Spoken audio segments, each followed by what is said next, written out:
उद्यमेन हि सिद्ध्यन्ति कार्याणि न मनोरथे ना ही सुप्तस्य सिंहस्य प्रवेशन्ति मुखे मृगाः।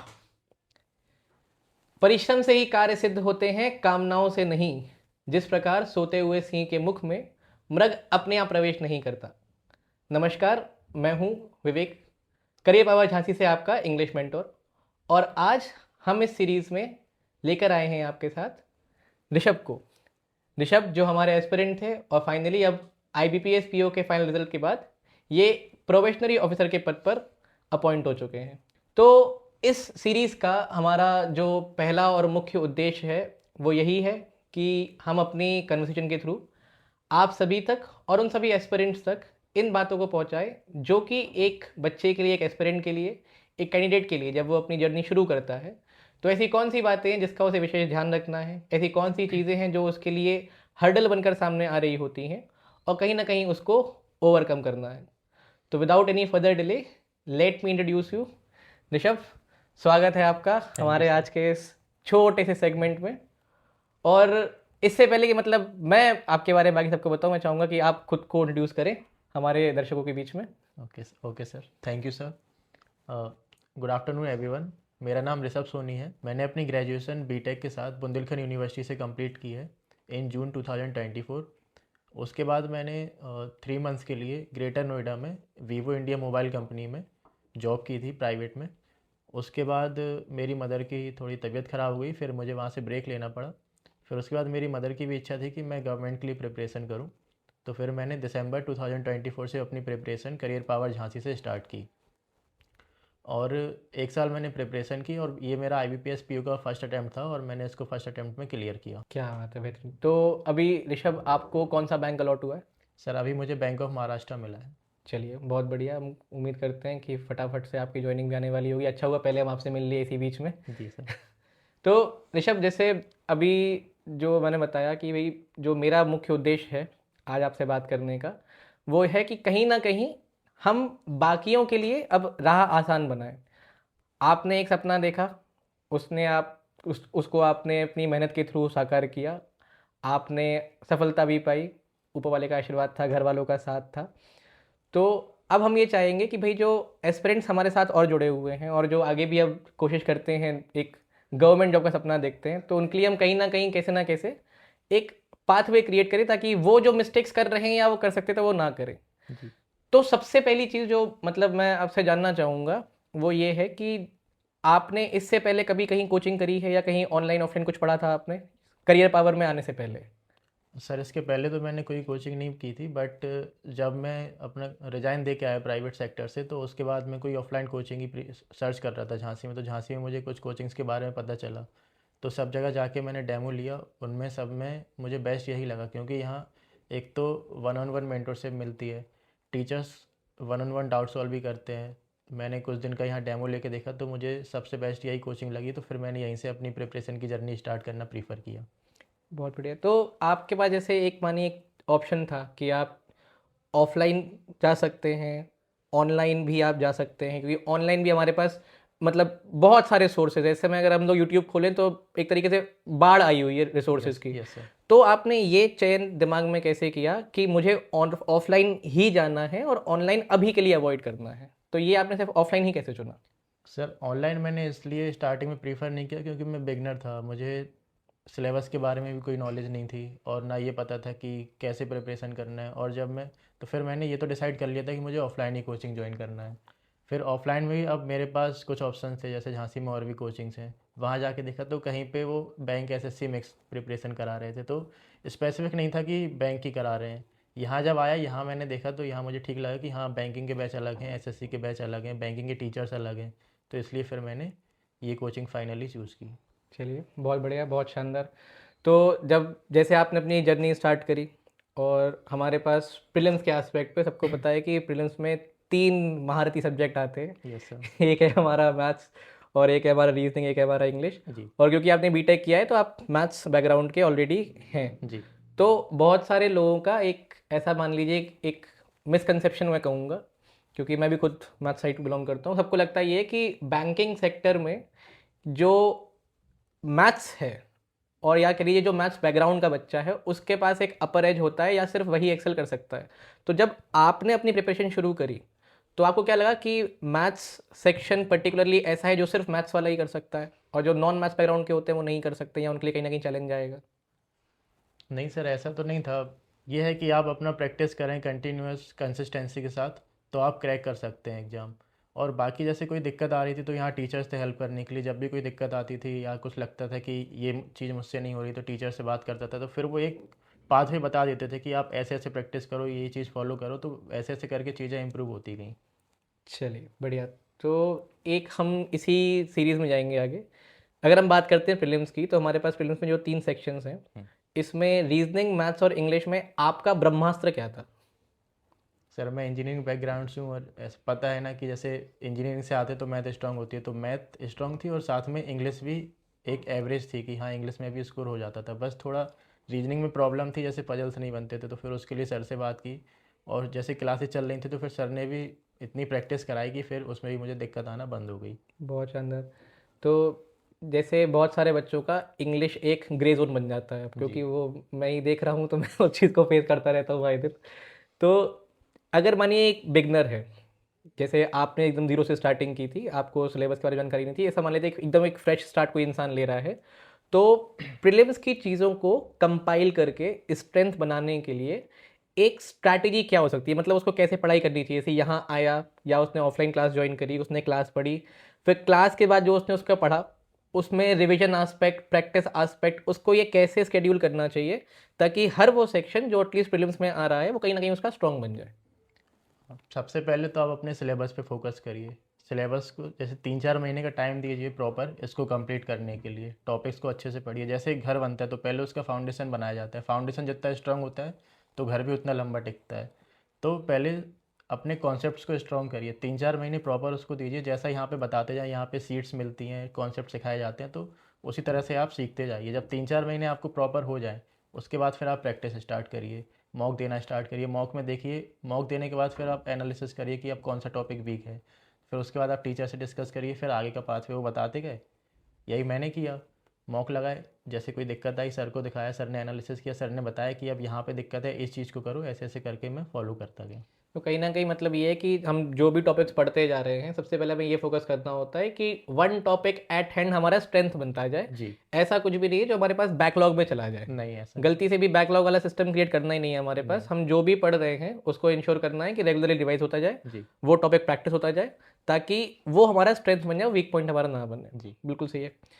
फिर आपने पहले जब भी सिलेबस अपना ख़त्म कर लिया होगा तो उसके बाद आपने सिलेबस के रिवीजन के लिए उसको दोबारा मल्टीपल टाइम्स पढ़ना प्रेफर किया, या जो आप पढ़ चुके हैं, सीख चुके हैं, या जो आप अच्छे से अब यहाँ पर समझ चुके हैं उसको आपने मॉक टेस्ट के थ्रू प्रैक्टिस करना ज़्यादा सही समझा? सर मैंने मॉक टेस्ट के थ्रू प्रैक्टिस करना ज़्यादा सही समझा, क्योंकि पढ़ चुके हैं उसी को बार बार पढ़ते रहना तो वो ठीक नहीं लगा। बस एक बार पढ़ लिया, फिर इसके बाद मॉक टेस्ट से देखा कि हाँ कौन सा टॉपिक कितना प्रिपेयर है, कौन सा टॉपिक वीक है, इसमें और मेहनत करनी है। ऐसे ऐसे करके मॉक लगाए। फिर एनालिसिस किया कि हाँ किस टॉपिक के क्वेश्चंस नहीं हो पा रहे हैं, उस टॉपिक को थोड़ा प्रैक्टिस किया। और फिर जहाँ पे मिस्टेक्स होती थी, जैसे मॉक लगाया, किसी कोई क्वेश्चन गलत हुआ तो उसको देखते थे कि कहाँ मिस्टेक की है, तो उस चीज़ को ऐसे ऐसे करके इम्प्रूव करते जाते थे। बहुत सारे जो एस्पिरेंट्स होते हैं जब वो प्रीलिम्स को अप्रोच करते हैं तो वो एक कॉमन मिस्टेक जो मैं मानता हूँ सब यही करते हैं कि उनको लगता है ये कि मेरा अभी सब्जेक्ट तैयार नहीं हुआ है, टॉपिक तैयार नहीं हुआ है, इसको और पढ़ना है, इसको और पढ़ना है, इसको और पढ़ना है।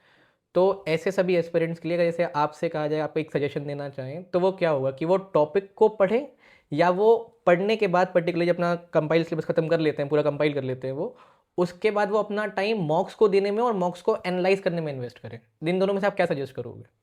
पहले तो हमने टॉपिक पढ़ लिया। टॉपिक पढ़ने के बाद फिर हमें मॉक लगाना स्टार्ट करने चाहिए। मॉक से हमें ये पता चलता है कि अब कौन सा टॉपिक कितना स्ट्रांग है, कौन सा टॉपिक कितना वीक है, या कौन सा सेक्शन कितना ज़्यादा स्ट्रांग है, कौन सा सेक्शन कितना ज़्यादा वीक है। तो उसी के अकॉर्डिंग फिर हमें आगे बढ़ना चाहिए। जैसे मैथ में कोई टॉपिक वीक है तो उस टॉपिक का हमने रिवीजन कर लिया, उसके कुछ क्वेश्चंस प्रैक्टिस कर लिए, तो वहाँ से वो टॉपिक भी स्ट्रांग हो गया, उसके कॉन्सेप्ट भी स्ट्रांग हो गए, और इम्प्रूवमेंट भी होता जाता है।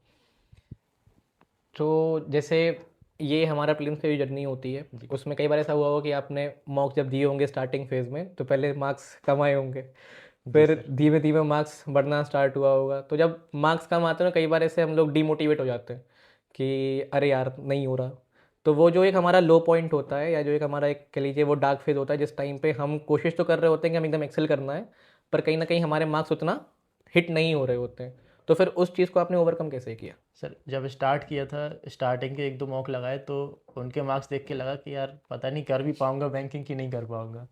बट धीरे धीरे लगाता गया। स्टार्टिंग तो ऐसे हुई थी 8 नंबर 10 नंबर।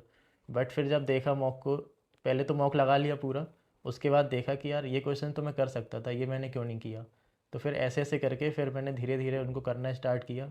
मॉक लगाया, फिर एनालिसिस किया, फिर मॉक लगाया, फिर एनालिसिस किया। मतलब सिलेबस कंप्लीट होने के बाद एक होता है रिग्रेसिव प्रैक्टिस, एकदम उसमें लग जाओ, कमिटेड हो जाओ उसमें। तो इस तरह से जब प्रैक्टिस की तो फिर वो मार्क्स धीरे धीरे अपने आप बढ़ते चले गए, और प्रैक्टिस जितनी ज़्यादा करता गया और मार्क्स उतने ही ज़्यादा बढ़ते गए।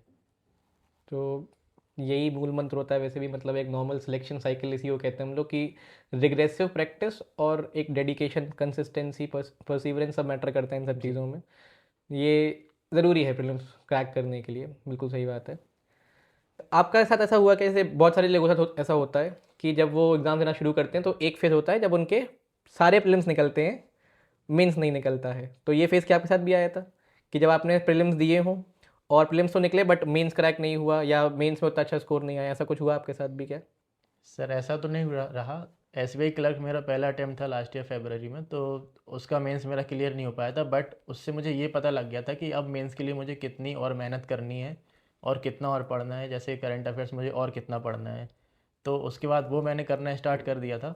फिर बीच में थोड़ा सा एक फेज ऐसा आया था, जैसे मैंने कुछ इंश्योरेंस वाले एग्ज़ाम दिए थे तो वो क्लियर नहीं हुआ, एसबीआई पीओ क्लियर नहीं हुआ। तो फिर मुझे थोड़ा सा डाउट हो रहा था कि अब आगे करूँ कि नहीं करूँ।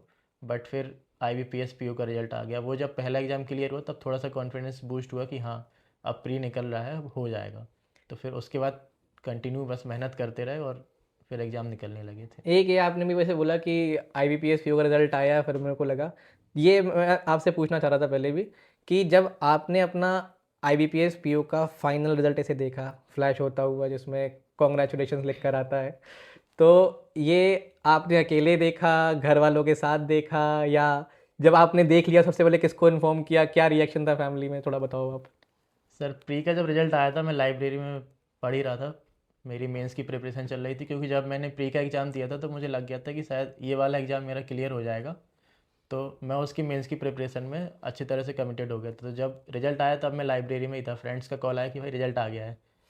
तो उस टाइम पे वेबसाइट नहीं चल रही थी। फिर फ्रेंड को मैंने रोल नंबर भेजा, उसने चेक किया, उसने बताया भाई तेरा हो गया। तो मैंने पूछा भाई तेरा क्या हुआ, उसने कहा भाई नहीं हुआ। तो फिर सबसे पहले मैंने मम्मी को कॉल किया, मम्मी को बताया, फिर घर गया। उस दिन थोड़ी पढ़ाई नहीं की। थोड़ी खुशी थी कि हाँ एक बड़ा एग्ज़ाम फिर क्लियर हुआ है। तो उस दिन पढ़ाई नहीं की। फिर अगले दिन से फिर मेंस पे पूरी तरह से कमिटेड हो गया कि अब मेंस है, बस यही एग्ज़ाम है, इसी को करना है। तो अगले दिन से फिर मेंस में अच्छी तरह से लग गए थे। फिर जब मेंस का रिजल्ट आ गया और उसमें दिख गया कि हाँ ठीक, अब इंटरव्यू के लिए शॉर्ट लिस्टेड हो गए हैं, यस सर। उसमें लिख के आता ना, congratulation you have been provisionally shortlist for interview. जी सर। तो उसका रिएक्शन कैसा था घर पर? सर उसका भी मतलब काफ़ी अच्छा था। एक तो ये था कि इतना बड़ा एग्ज़ाम और फर्स्ट टाइम में क्लियर हो गया। थोड़ी उम्मीद भी कम लग रही थी और फिर हो गया क्लियर, तो उसकी खुशी तो बहुत ज़्यादा थी। काफ़ी अच्छी लेवल की खुशी थी उसकी। बहुत खुश थे। फिर इंटरव्यू था तो फिर इंटरव्यू की तैयारी स्टार्ट करनी थी। फिर इंटरव्यू के लिए सोचा कैसे करें, तो कोचिंग में ही बैचेस थे इंटरव्यू के लिए, तो फिर कोचिंग ज्वाइन की इंटरव्यू के लिए। तो जैसे जब आप मेंस की प्रिपरेशन कर रहे थे IPS पीओ के लिए, तो एक काफ़ी हद तक सबसे बड़ा सबको हर्डल लग रहा होता है करंट अफेयर्स। क्योंकि करंट अफेयर्स एक ऐसा सिनेरियो बन जाता है कि जिसके लिए यूट्यूब हुआ, टेलीग्राम हुआ, सब पर इतना कंटेंट है, और कई सारे स्टूडेंट्स होते भी हैं 3600 प्रकार की वो PDFs पकड़ लेते हैं, या बहुत सारे रिसोर्सेज को पकड़ लेते हैं, फिर उनमें इतनी क्लटर्ड इन्फॉर्मेशन होती है, फिर वो उसे गैदर करने की कोशिश करते हैं। तो कहीं ना कहीं सबके लिए एक ये बहुत कह लीजिए कि बहुत उलझा हुआ सा सिचुएशन बन जाता है कि क्या पकड़े क्या नहीं पकड़े, क्या छोड़ें क्या नहीं छोड़ें। किसी ने एक PDF पढ़ा, उसने देखा कि अरे ये तो उसमें दिया हुआ, उसमें ये नहीं दिया हुआ, ये भी कर लेता हूँ। तो बच्चा बहुत ज़्यादा एक तरीके से कहते हैं ना डाइवर्सिफाई हो जाता है इस चीज़ में, और उसको सही रिसोर्स नहीं मिलता है। तो जब आपने मेंस अप्रोच किया था तो आपने करंट अफेयर्स के लिए क्या क्या चीज़ें प्रेफर करी थी, या किस रिसोर्स को आप फॉलो कर रहे थे, कौन से PDFs आप पढ़ रहे थे, तो थोड़ा आप बताओ हमको। तो सर जब मैंने एसबीआई क्लर्क का मेंस दिया था तब मुझे लग गया था कि हाँ करंट अफेयर्स बाकी सब्जेक्ट तो कर लेंगे बट करंट अफेयर्स वीकेएस के लिए क्या करें। फिर थोड़ा उसके बारे में छानबीन करना शुरू किया तो मैंने सोचा कि कुछ नहीं करते हैं, इसको डेली पढ़ते रहते हैं। और यहाँ कोचिंग में सर थे गौरव सर, उनके साथ हम लोग वीकली पढ़ के आते थे। फिर वीकली हम लोग का एक डिस्कशन होता था। एक दिन हम लोग डिसाइड करते थे इस दिन हम लोग बैठेंगे, कुछ एस्पिरेंट्स थे, हम लोग साथ में बैठते थे और फिर डिस्कशन होता था। तो उनमें से भी सर इंपॉर्टेंट न्यूज़ हम लोग को बता देते थे कि ये न्यूज़ आप लोगों के लिए इंपॉर्टेंट है, ये एग्ज़ाम में आ सकती हैं। और दूसरा प्लस पॉइंट ये था कि सर भी एग्ज़ाम दे रहे थे, तो उनको भी ये आइडिया रहता था कि कहाँ कहाँ से न्यूज़ आती हैं। तो वो भी हम लोग को गाइड करते रहते थे और इसी चीज़ की हम लोग को ज़रूरत होती है। एक होता है ना कि मिसगाइडेड मिसाइल, और इसी को गाइड कर दिया जाए तो फिर वो टारगेट को सीधा हिट कर देती है। तो वो काम गौरव सर ने किया हम लोगों के लिए। तो गौरव सर हम लोग को रास्ता दिखाते गए और हम लोग उस पर चलते गए। और बाकी सब्जेक्ट के लिए अदर टीचर्स थे ही, तो ऐसे ऐसे करके चलते गए। बहुत बढ़िया। आपका मेंस में out of all the 4 subjects जो सेक्शन जो थे होते हैं हमारे, उसमें हाईएस्ट स्कोर किस में था आपका? हाईएस्ट सर शायद मेरा इंग्लिश में था। इंग्लिश में था सर। ये मैंने मैथ और रीजनिंग थोड़ा मुझे लगा कि शायद धोखा दे गई। नहीं, ये क्वेश्चन मैंने इंटेंशनली पूछा है क्योंकि कहीं ना कहीं मैं सोच रहा हूँ मेरी वाली मार्केटिंग भी हो जाएगी इसी बहाने कि मेरा नाम भी आ जाएगा। नहीं, बट वैसे जैसे मैंने जब क्लास में कभी भी हम लोग बैठे हैं तो हमने कई बार से आप लोगों को ये बताया था कि इंग्लिश एक बहुत स्कोरिंग सब्जेक्ट है आपके हाँ लिए, और कहीं ना कहीं मेंस में अगर आपको बाकी सब्जेक्ट्स का वेटेज कम करना है तो आप इंग्लिश से उठा लो, वहाँ स्कोर करना कंपैरेटिवली ईजी हो जाता है सबके लिए। तो आप इस चीज़ से ताल्लुक़ रखते हैं या आप नहीं रखते हैं? बिल्कुल रखता हूँ सर, और इसको मैं मानता भी हूँ कि हाँ इंग्लिश स्कोरिंग होता है। इंग्लिश अगर अच्छा कर लिया तो फिर बाकी सेक्शन से थोड़ा सा प्रेशर कम हो जाता है कि इनमें अगर थोड़ा बहुत आपने रिस्क भी ले लिया, अगर नहीं हो पा रहा है तो भी सिलेक्शन के चांसेस हाई रहते हैं। क्योंकि जैसा मेरा मानना है पर्टिकुलरली, सब हम सबके एक्सपीरियंसेस हैं अपने अपने, और इंग्लिश में जितना हम ज़्यादा स्कोर कर लेते हैं उतना हमारे पास मैथ्स का एक बर्डन कम हो जाता है, क्योंकि आप भले ही कितना ही मैथ्स साइड हो बट मेंस में कंपैरेटिवली आपको एक्यूरेसी फोकस करना चाहिए yes as compare to number of attempt. ऐसा नहीं होता कि भाई मानिए हम लोग मॉक्स में जो अटेम्प्ट कर रहे हैं उसमें मैथ्स में हमने 25-26 अटेम्प्ट कर दिए, बट पेपर कई बार ऐसा होता है जो कि थोड़ा आउट ऑफ द बॉक्स आ जाता है, जी। तो फिर वहाँ नहीं हमको हो देखना पाता। पड़ता है कि यस सर। आप एक्यूरेसी फोकस करें। उसमें कहीं ना कहीं हमको एक इंग्लिश रोल प्ले करके जाता है, तो इंग्लिश का एक अच्छा स्कोर करना कहीं ना कहीं एडवांटेजेस हो जाता है। सही बात है। तो ये हमारा प्रीलिम्स का जर्नी हो गया, मेंस पूरा हो गया, शायद फाइनली ऋषभ ने मेंस क्वालिफाई कर लिया। ऋषभ के पास आ गया कि you have been provisionally shortlisted for interview. अब इंटरव्यू आपका ये पहला इंटरव्यू था मेरे ख्याल से, यस सर। है ना? और ये फर्स्ट इंटरव्यू में आपने क्रैक कर लिया। इंटरव्यू के लिए आपको गाइडेंस कैसे मिला? आपने किससे कंसल्ट किया या आप कहाँ गए, कैसे प्रिपेयर किया?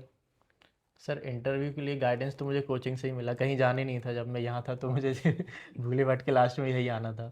और इंटरव्यू की प्रिपरेशन अलग से कराई जाती है यहाँ पे। फिर मैं कुछ इंटरव्यूज़ का मुझे एक्सपीरियंस था, क्योंकि पास्ट में जब मैंने जॉब के लिए ट्राई किया तो काफ़ी मल्टीपल कंपनीज में मैंने इंटरव्यूज़ दिए।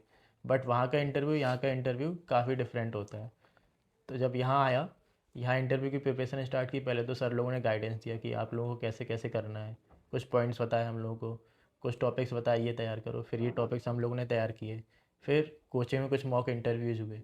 तो जो यहाँ कोचिंग में जो मॉक इंटरव्यूज़ का लेवल होता था, यहाँ हम लोग इतने ज़्यादा नर्वस होते थे, इतने ज़्यादा डरे हुए होते थे। तो इसका फ़ायदा हम लोग को वहाँ मिला। यहाँ मतलब ये हम लोग को मेन इंटरव्यू लग रहा था, और जब हम लोग वहाँ गए रियल इंटरव्यू देने तो वो हम लोग को लगा कि यार ये तो कुछ है ही नहीं है। जो यहाँ पे लेवल था इंटरव्यू का, जो मतलब नर्वसनेस का लेवल था, वहाँ वैसा कुछ फील नहीं हुआ। यहाँ से इतनी ज़्यादा प्रैक्टिस और इतने ज़्यादा प्रिपेयर होके गए थे कि वहाँ उतना ज़्यादा फील नहीं हुआ कि कोई बहुत ज़्यादा टफ इंटरव्यू है या फिर पता नहीं क्या कुछ पूछ ले, ऐसा कुछ नहीं लगा। आराम से इंटरव्यू देने गए, वो बढ़िया इंटरव्यू हुआ। और ऐसा कुछ रहा भी नहीं कि वहाँ इंटरव्यू में फंसे हो या फिर डरे हो या नर्वस ज़्यादा हुए हो। वहाँ इंटरव्यू अच्छा हो गया था। नहीं, ये मॉक इंटरव्यूज़ का ये एक एडवांटेज हो जाता है, क्योंकि कहीं ना कहीं हम लोग के ऊपर पहला प्रेशर तो यही होता है कि हमारा पहला इंटरव्यू है, कैसा होगा। पैनल के बारे में हम कुछ जानते नहीं हैं, वहाँ पैनल में ऑलरेडी 5 लोग बैठे होते हैं हमारे लिए। फिर हमको ये भी देखना होता है कि फर्स्ट टाइमर में कहीं सिली मिस्टेक्स ना हो जाए, बहुत चीज़ें दिमाग में चल रही होती है। बट एटलीस्ट मॉक इंटरव्यूज़ में जब आप आते हो तो मॉक इंटरव्यूज़ में आने से हमारे पास एडवांटेज ये बन जाता है कि हम लोगों को अपने पर्सनालिटी के रिस्पेक्ट में, एक्सप्रेशंस के रिस्पेक्ट में, जेस्चर्स के रिस्पेक्ट में, ड्रेसिंग सेंस हो गया, आंसर हो गया, नॉडिंग हो गई, और हमारा बोलने का टोन हो गया, सब पता लग जाता है। उससे एडवांटेज बन जाता है। आपके इंटरव्यू जब आप पहुँचे, आपका ऐसे पैनल से इंटरेक्शन हुआ, आप अंदर पहुँचे, सबसे पहला सवाल अपार्ट फ्रॉम आपका इंट्रो उन्होंने आपसे क्या पूछा?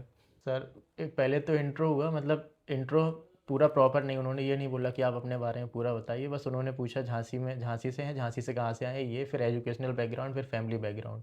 इसके बाद उन्होंने पूछा था कि आप बैंकिंग अवेयरनेस पढ़ के आए हैं, तो मैंने बोला यस सर आया हूँ। तो फिर बैंकिंग से रिलेटेड कुछ टर्म्स पूछे, जैसे नाबार्ड, आरबीआई, इन सब के बारे में। और एसआईआर का उस टाइम पे चल रहा था, और सर ने भी बोला था कि जो भी टॉपिक्स अभी चल रहे हैं अच्छे से पढ़ के जाना, और उस दिन इंटरव्यू के लिए जाने से पहले न्यूज़पेपर ज़रूर पढ़ लेना। तो जाने के पहले बस न्यूज़पेपर देख लिया था, उसमें भी एसआईआर से रिलेटेड कुछ न्यूज़ आई हुई थी।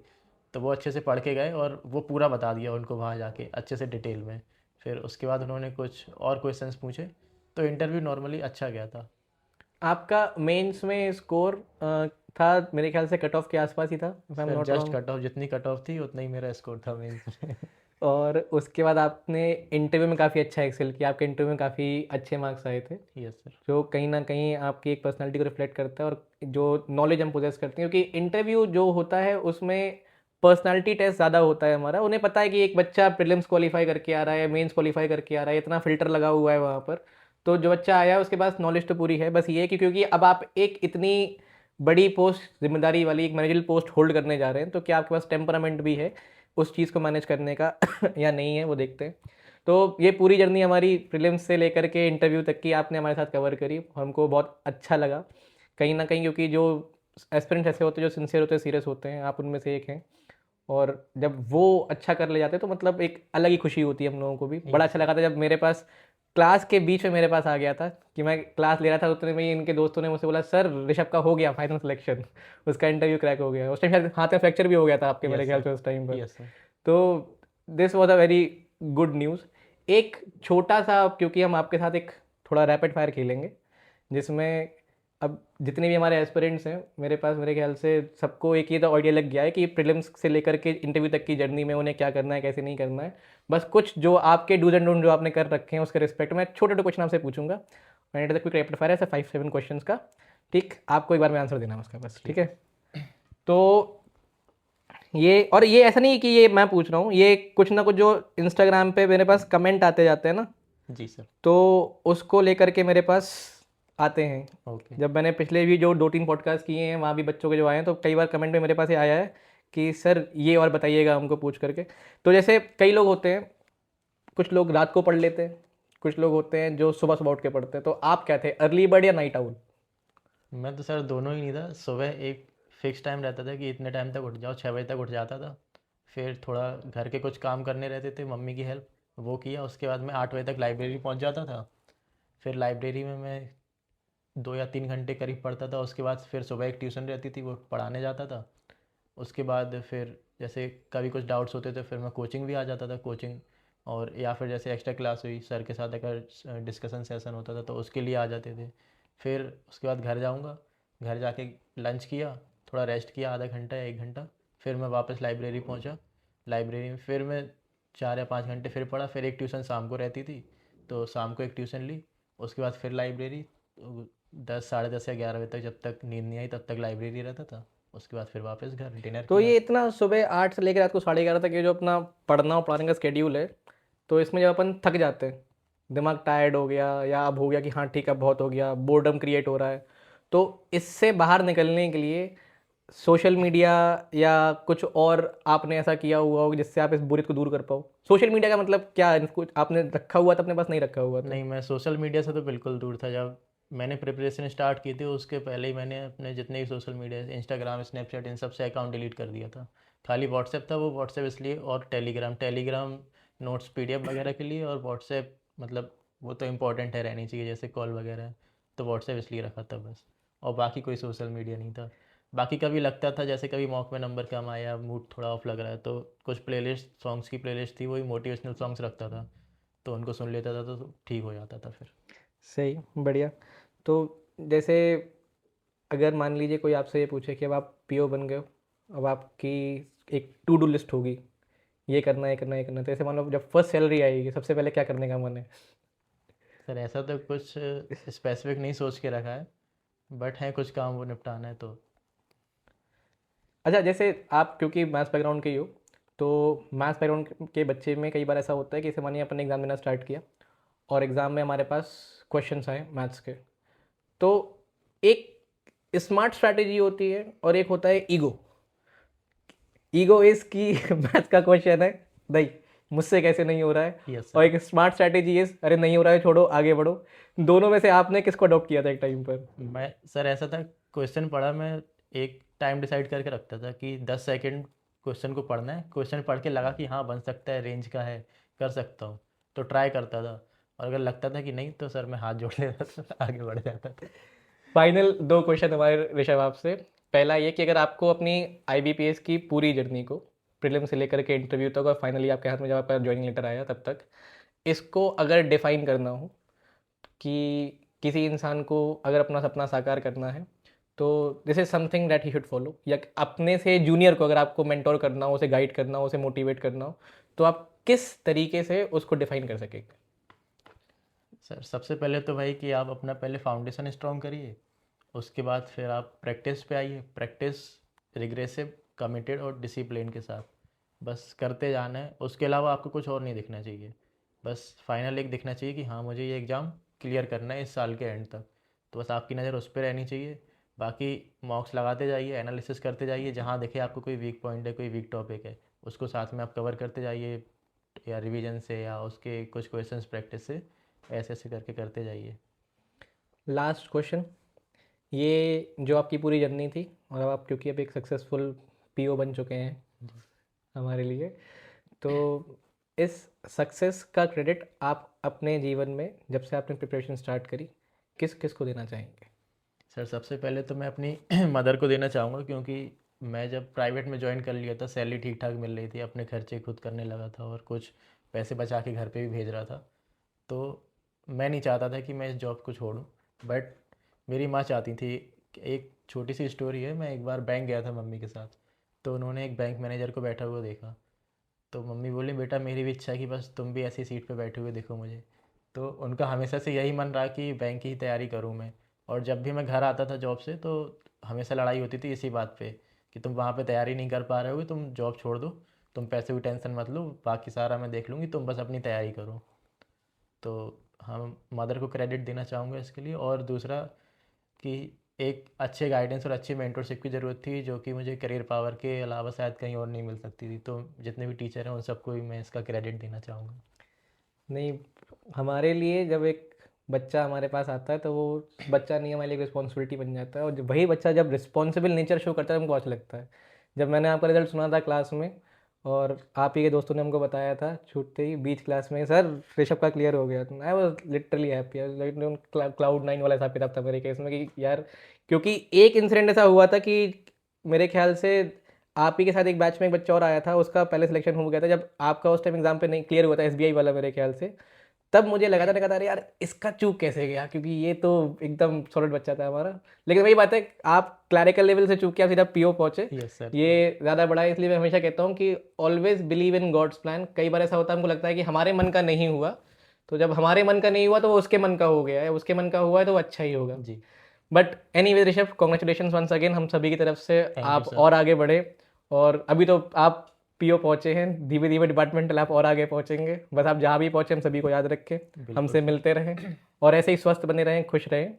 बाकी मेरा आप सभी से एक रिक्वेस्ट है, जनरली मतलब मैं ये सब चीज़ें नहीं बोलता हूँ ऑन कैमरा, बट मैं इस बार ये कहना चाहूँगा कि देखिए, मेरी जो ये सीरीज़ है उसका सिर्फ एक ही लक्ष्य है, और लक्ष्य वो सिर्फ इतना है कि मैं चाहता हूँ कि हर वो बच्चा जो कहीं ना कहीं हिम्मत करता है एक ड्रीम लेकर आगे चलने की, बहुत सारे बच्चे ऐसे होते हैं जो पढ़ना स्टार्ट करते हैं, पढ़ाई में बहुत सिंसियर भी होते हैं, बट टाइमली सक्सेस उनको नहीं मिलता है, या तो वो कुछ मिस्टेक्स कर रहे होते हैं या समय नहीं आया होता है, तो उनको एक पुश, एक मोटिवेशन चाहिए होता है।